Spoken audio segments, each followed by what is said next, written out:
ताबिश, अभी हम यहाँ पे बात कर रहे थे कि थोड़ा सा कंपैरिजन कर रहे थे कि हमारे पड़ोसी भाई जो हैं वो वर्ल्ड कप जीते हैं, माशाल्लाह खुशियां मनाई जा रही हैं, उनको बीसीसीआई उनके नवाज रही है, रिवॉर्ड्स दे रही है, और इधर अनऑफिशियल फाइन्स की बातें चल रही थी। मसले मसाइल हमारे जो कुछ सालों पहले थे अभी तक भी वही हैं। जैसे अली भाई ने भी हमारे साथ बैठे हुए, उन्होंने कहा कि जो मेन मसला हमारा ये है कि हम मेरिट से हट जाते हैं, पर्ची कल्चर हमारे यहाँ ख़त्म नहीं होता।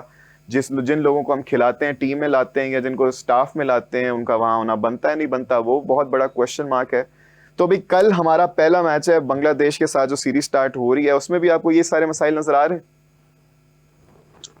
यकीनी तौर पे आप एसोसिएट टीम्स जो आपसे शायद परफॉर्मेंस में नीचे हैं या फिर पोजीशंस में नीचे, उनके खिलाफ तो आप इनक्रेडिबल परफॉर्मेंस का मुजाहरा करते हैं।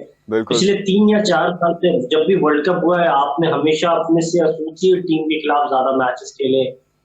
इन अपकमिंग सीजन आप ऑस्ट्रेलिया के खिलाफ खेले, जो ऑस्ट्रेलिया की बी टीम थी, जिसको जिम्बाब्वे की टीम ने शिकस्त दे दी। फिर आप देखें, आपने मैच खेला तो श्रीलंका के खिलाफ खेला, श्रीलंका की सीजन में परफॉर्मेंस क्या रही आपके और मेरे सामने। बड़ी अच्छी बात की अली ने, जो जिसका आपने मुझे हवाला भी दिया, बड़ा शानदार। उन्होंने कहा कि यहाँ हर चीज जो है वो म्यूजिकल चेयर बन चुकी है। अब काफी टाइम से एक बैड सिनेरियो ये था कि चेयरमैन पीसीबी जो भी आता था वो बड़े अरसे के लिए होता नहीं था। मोहसिन नकवी साहब आए तो उम्मीदें उन पर बहुत थी।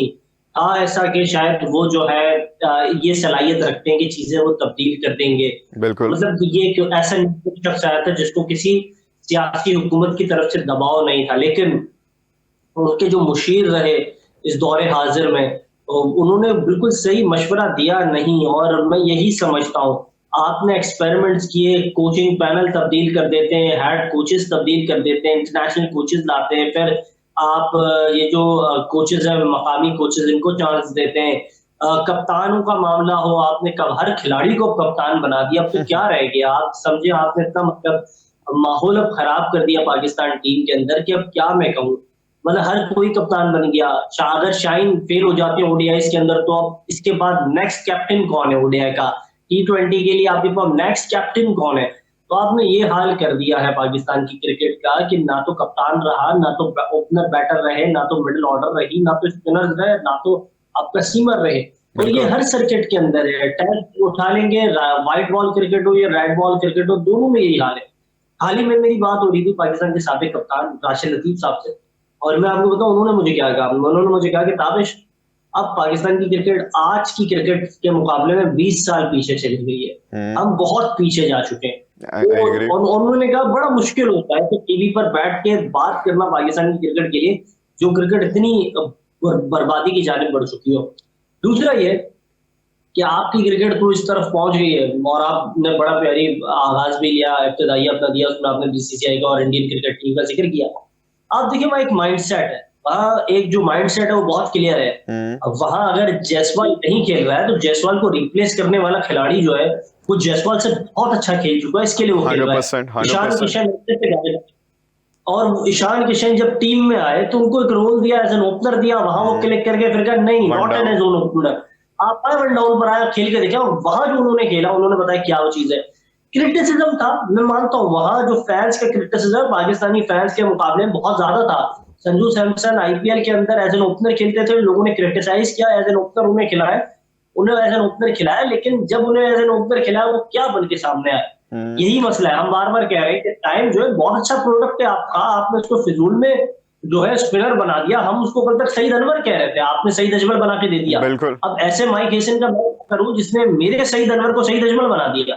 फिर आप बाबर आजम को कहते हैं कि वो मॉडर्न डेज क्रिकेट के बैटर नहीं है। चलिए इस बात को हम मान लेते हैं, दुनिया क्रिकेट उनको मान रही है। T20 आई के अंदर वो आईसीसी रैंकिंग जो है, उनको क्या आईसीसी रैंकिंग पीसीबी बना रहा है या वो जो पेशावर जल्मी बना रहा है? ऐसा नहीं है। लेकिन आपने क्या किया, उस बाबर आजम जो as a top order batter में ओपनर या वन डाउन से नीचे कहीं नजर नहीं आता, आपने अपने कप्तान इस्लामाबाद यूनाइटेड के कप्तान को, इस्लामाबाद यूनाइटेड के खिलाड़ी को फैसिलिटेट करने के लिए आपने उसको सेकंड डाउन कर दिया, क्योंकि आपको पता था बाबर की फैन फॉलोइंग की वजह से जो प्रेशर होगा उसका सामना आपने करना पड़ेगा। फिर रिजवान से तो ऐसा हो गया कि रिजवान के खिलाफ तो एक सख्त मुहिम शुरू हो गई है। रिजवान के अलावा जो भी अंधा लूला लंगड़ा विकेट कीपर होगा आपने उसको टीम में खिलाना है। रिजवान आपका मैच विनर था। मैं आपको ये बताऊं, हाल ही में 3-4 बड़े-बड़े खिलाड़ियों के साथ हमने मुकालमा किया, इंटरव्यूज किए, जिनमें सलमान बट थे, जिनमें हम्म। बड़े-बड़े नाम थे। उन्होंने सबने कहा कि रिजवान जैसा मैच विनर जो है, वो तो आपकी टीम का पार्ट होना नहीं चाहिए। नहीं, आपके ताबिश प्रोग्राम आई में एग्री, आता है ताबिश आई एग्री कि he is selector the best wicket keeper that we have right now, लेकिन T20 आईज में कंसिडरिंग के रिजवान भी नीचे नहीं खेलेंगे, रिजवान भी ओपन ही करते हैं, and we have a lot of openers right now, and modern day cricket की जो डिमांड है, वो अगर आपने बाबर को भी खिलाना है, रिजवान को भी खिलाना है और नीचे खिलाना है, तो वो it doesn't really make sense ना। नहीं, बिल्कुल आपने ठीक कहा। I am always in a favour कि आप जब खिला रहे हैं साहिबजादा फरहान को, he is really very good behind the hmm. Wickets. I have seen it, I am the witness कि मैंने उनको जो है नेशनल T20 में कराची में देखा था। तो ऐसे खिलाड़ी को आप यूज करें एज विकेट कीपर, क्या हर्ज है? उमर अकमल से भी तो कराई थी ना माजी में विकेट कीपिंग, हम्म। और भी दीगर खिलाड़ी थे ना जिन्होंने विकेट कीपिंग की थी। तो व्हाई नॉट साहिबजादा फरहान, उनसे आप करा लेते।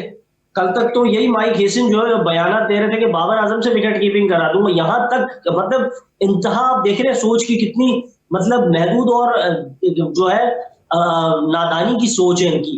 फिर रही बात पाकिस्तान की क्रिकेट की, आप सीमर्स पर बात करें तो शाहीन शाह अफरीदी पूरे सीजन में सिर्फ एक मैच में चले, यही जो और ओडिया कैप्टन।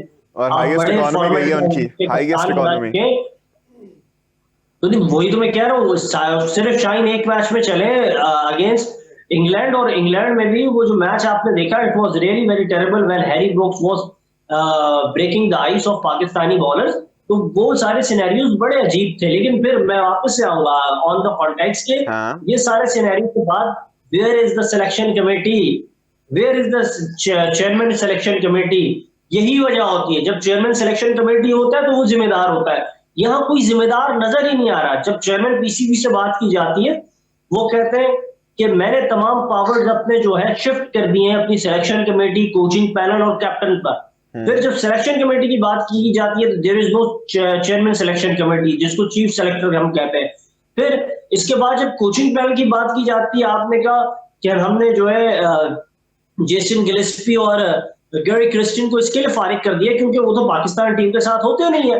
तो ये जो माइक हेसन है, क्या ये पाकिस्तान में इस वक्त मौजूद है? आप लाहौर में, तो आप मुझे बताइए लाहौर में किधर अनारकली बाजार में घूम रहे हैं इस वक्त, ईद की शॉपिंग कर रहे हैं? या कराची में तो मैंने नहीं देखा, ना सैनत मार्केट में देखा है, ना मैंने कहीं और इन्हें देखा है। तो वजह क्या है? ये भी तो अभी न्यूजीलैंड जा चुके हैं, वजह पाकिस्तान टीम वजह क्या? बांग्लादेश होगी ताबिश तो Tabish you have raised very very very valid points, और मैं चाहूंगा कि हमारे पैनल में भी ये जो लोग बैठे हुए हैं काफी अरसे से काफी खामोश हैं, इनको भी थोड़ा इन्वॉल्व करूं।